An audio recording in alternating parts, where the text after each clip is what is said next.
Shalom saudaraku yang dikasihi dan diberkati Tuhan. Selamat malam, salam sejahtera buat kita semuanya. Apa kabar saudara malam hari ini?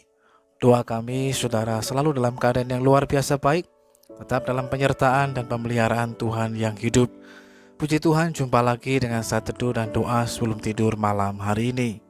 Saat teduh malam hari ini berjudul Hati yang Bersih. Firman Tuhan dalam Kisah Para Rasul pasal 9 ayat yang ke-43 mengatakan, kemudian daripada itu, Petrus tinggal beberapa hari di Yope, di rumah seorang yang bernama Simon, seorang penyamak kulit. Saudaraku yang dikasihi dan diberkati Tuhan, tentu kita pernah mendengar pekerjaan sebagai penyamak kulit. Tetapi tahukah saudara bahwa pekerjaan tersebut merupakan pekerjaan yang penuh tantangan pada zaman Alkitab? Hal ini sangat berkaitan dengan peraturan yang berhubungan dengan kekudusan. Beberapa binatang yang dinyatakan haram dan bangkai binatang dianggap sesuatu yang najis. Seorang guru Yahudi pernah berkata, tidak mungkin dunia berjalan tanpa penyamak kulit, tetapi terkutuklah dia yang menjadi seorang penyamak kulit. Bagi perempuan Yahudi, dia bebas menggugat cerai apabila menemukan suaminya sebagai seorang penyamak kulit.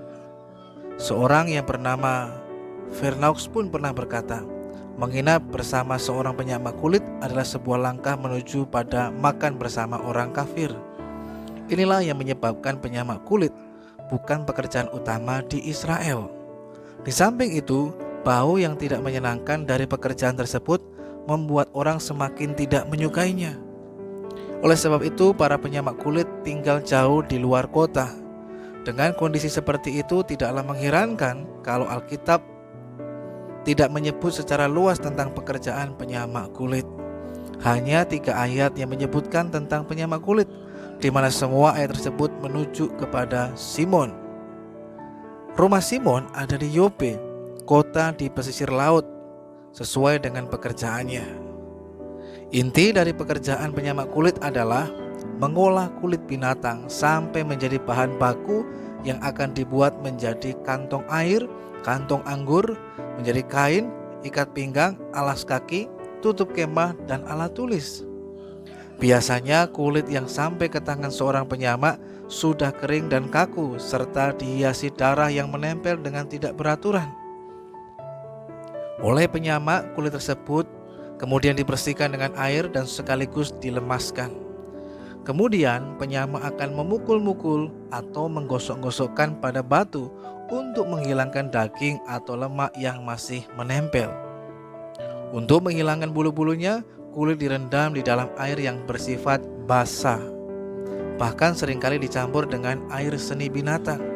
Lalu kulit diolesi kotoran hewan atau direndam lagi dengan air yang dicampur dengan kotoran hewan, supaya nantinya kulit tetap lemas ketika sudah kering, tetapi tidak menjadi lunak.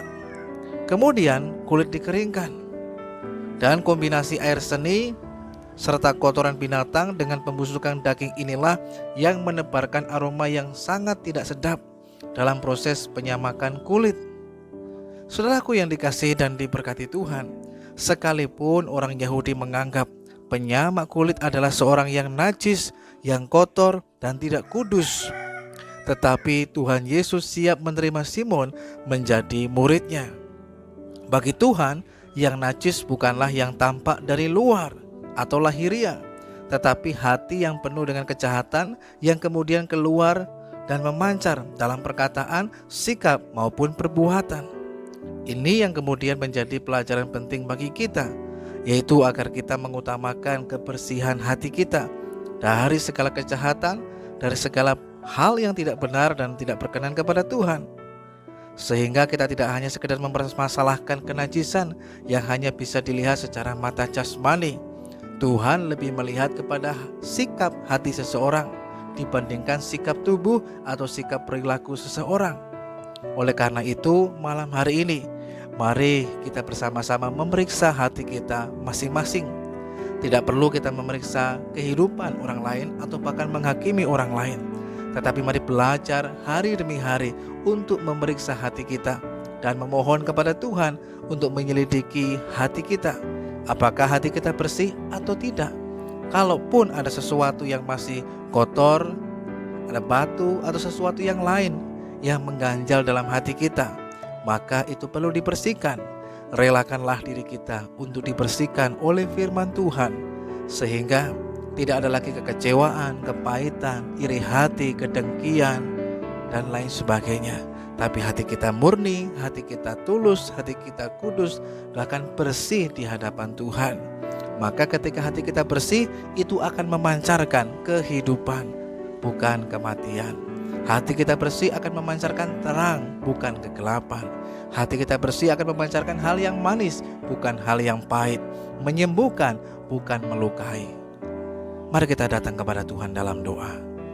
Bapa, kami mengucap syukur malam hari ini buat kasih dan anugerah Tuhan. Betapa baiknya Engkau Tuhan dalam kehidupan kami.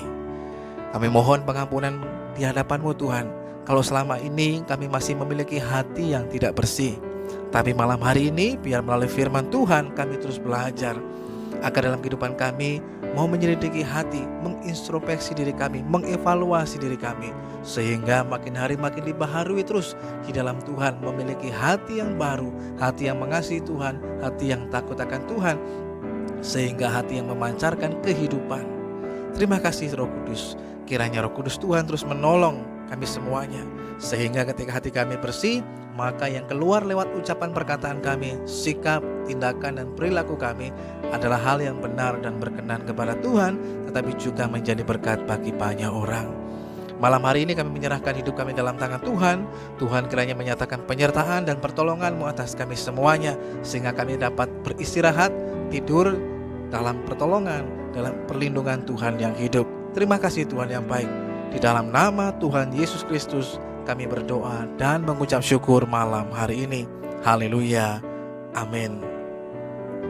Bagaimanapun, kebersihan hati adalah yang terpenting, karena itu akan menjadi sumber kehidupan yang memancar dalam kehidupan kita, yang dinyatakan lewat perkataan, sikap, dan tindakan dalam hidup kita. Selamat malam, selamat beristirahat. Tuhan Yesus Kristus memberkati setiap kita, dan sampai berjumpa kembali pada saat teduh dan doa sebelum tidur yang selanjutnya.